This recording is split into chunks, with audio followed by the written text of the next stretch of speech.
Hello. Outside that window is Venice, the Campo Sant'Angelo to be precise. It's a pretty cold and grey April day, but it's still an interesting city. I've had my fill of coffees for the moment, so I thought I'd sit down and try and talk about the two books I've set here and the later one, The Lizard's Bite, in particular. The reason I set stories in Venice is very simple. I always look for places that have a lot of unusual character, and you don't get many cities that are more unusual than this. It's a total community set on water, as we all know, but it's also very internalised, and the Venetians are well known throughout Italy through being very much their own people. Lots of people set books in Venice, and I fully understand why. When you see it, even on a grey, empty day like this, it is still this vacant canvas waiting for someone to fill it. Mostly for me, that's because of the lagoon. I love the city, I love the museums, I love the art. I love those little streets that seem to lead to nowhere, and often do actually. But most of all, I love the emptiness, the sky and the sea. The lagoon pretty much defines Venice. It means you can't go where you want, when you want. It traps you really inside a kind of watery prison, a very pleasant one I have to say, but it's one that's always there. You can pretend that part of it's a city.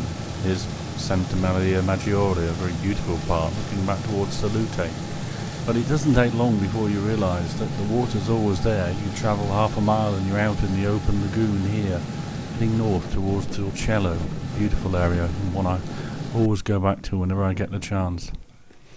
If you've read Lucifer's Shadow, you'll know there is a key scene here, and we also go back there briefly during Lizard's Bite 2. This was the original cathedral of Venice back in the 8th century or so. And if you remember a scene in Lucifer's Shadow which had a strange piece of masonry in it called Attila's throne, this is it. Although I don't remember that chap sitting in it last time I was around. Lucifer's Shadow was my first Venetian story. It appeared a couple of years ago in England and was recently out in the US.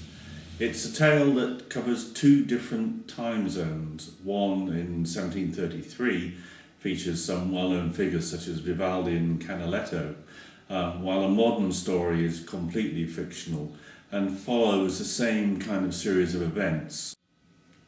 Lucifer is a story of temptation, and when it came to the fourth Nic Costa book, I was quite tempted myself. Tempted, that is, to return to Venice and see how my bunch of Romans would fare if I transplanted them and put them into a city that was very, very different. Most Romans have mixed feelings about Venice. They think it's a strange place to live. They can't imagine why anybody would want to live on the water. They find the Venetians a little cold and secretive. They're the very opposite of the Mediterranean, bustling, outgoing type you tend to find in Rome.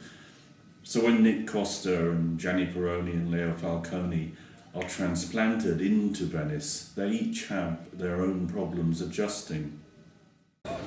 Generally speaking, I tend not to set my stories in very touristy places, at least in fine detail, so you won't find many scenes in San Marco or the Rialto in my books. And this is why the tourist hell that is the Piazza San Marco. Are these people here for the history, do you think, or the architecture, or the pigeons? I think it actually is the pigeons. You know, you look at them, these guys have come from a continent where bird flu is everywhere, and they just love these feathered rats. You know, the Venetians thought they were the heirs of the Roman Republic, creators of a new empire that would rule the Mediterranean and bring democracy and decency and civilization and art to everybody. Look around you, you can see that's how they felt about everything. They thought it would ever end up like this. I suspect not, really. In The Lizard's Bite, Costa, Peroni and Falcone find themselves embroiled in a very Venetian family tragedy.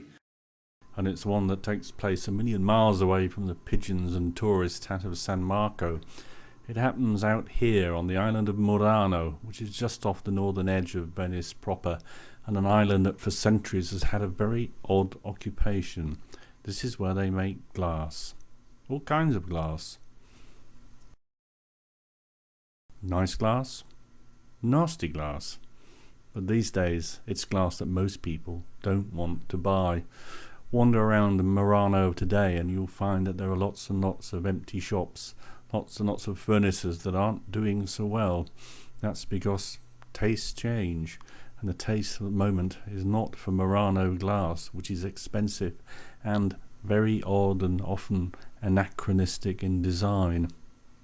I've invented my own fornaci, a furnace run by a family called the Arcangeli, a family who've lived in Murano for 40 or 50 years or so, which means they're still outsiders, of course, in a community where most people can trace their ancestry going back for centuries. That doesn't exclude them from the rotten economy of Murano, from all these grim closed shops, from an economy that is rapidly failing. The Arcangeli are in trouble. On one night, their situation gets even worse. They live in a very special place as well, their own tiny island built by their late father and positioned right by the Murano lighthouse. You can see where it stands here. We're just turning round on the boat, and that big patch of clear blue water is exactly where the Isla degli Arcangeli would stand if it existed in real life. I made it up, of course. That's what I do for a living. It's why I'm filed under fiction. Sorry if you want to try and see the real thing. It ain't there. But take a look at Murano anyway. For all its problems, it's still worth a visit. In many ways, I think this is the first book I've done that is a genuine European crime novel. It's pretty linear. It covers crimes that are mysteries. And unusually for me, you have to get all the way to the end to discover who did what. Normally I give it away a little bit earlier than that because I'm that kind of writer, I guess. This is not a sequel to Lucifer's Shadow in any sense, but it does cover some of the same territory, and you will also meet a character who looms large in Lucifer, one Hugo Massiter, rather unpleasant Englishman. It also, of course, covers some of the same locations, such as the Arsenale here, which is scene of a key incident in The Lizard's Bite.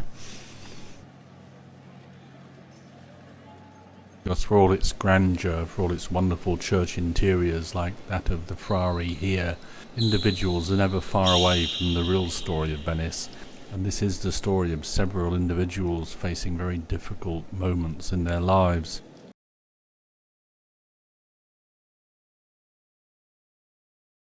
The funny thing about books is that by the time you guys end up reading them, to me they're like distant children. I've usually written one or two since, so I have this odd kind of perspective and hindsight in looking back on them. Looking back on The Lizard's Bite now, I do wonder if I haven't been a little bit hard on Venice, because it comes across as a fairly cold and strange place in the book. And it can well appear like that to newcomers and to outsiders, but once you know it very well, it's actually quite an interesting, warm and funny place, and the Venetians themselves are that exactly. I often think that writers are a lot like magicians and that we perform strange tricks, but with this one significant difference, we really don't quite understand how it's done. And that's often why it's difficult to reproduce it sometimes. At the end of The Lizard's Bite, Costa and crew are, I think, very happy to go back to Rome.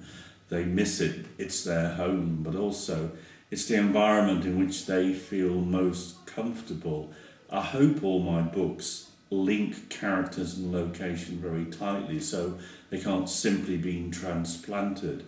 My Romans are as they are because they've been created by the city around them, and the same goes for the Venetians. And I think at the end of the book, they really are desperate to get back into something that they can recognise and a kind of system they can work with. I was quite happy to go back to Rome as well. I enjoyed the brief sojourn here, but Venice is a difficult place to set stories on many levels, not least because so many other people are writing books here. So book 5 in the Nic Costa series will be back in Rome. It'll be out very shortly. It's all completed. It's sitting there waiting the holding pattern to descend, I guess, any month now, and I hope you enjoy it when it comes. Thanks for taking the time to come and listen to me ramble on about Venice. It's a place I really do like very much. The sun's coming out. I think I'll take a wander down and see if I can find myself a spritz or something somewhere. Ciao e grazie.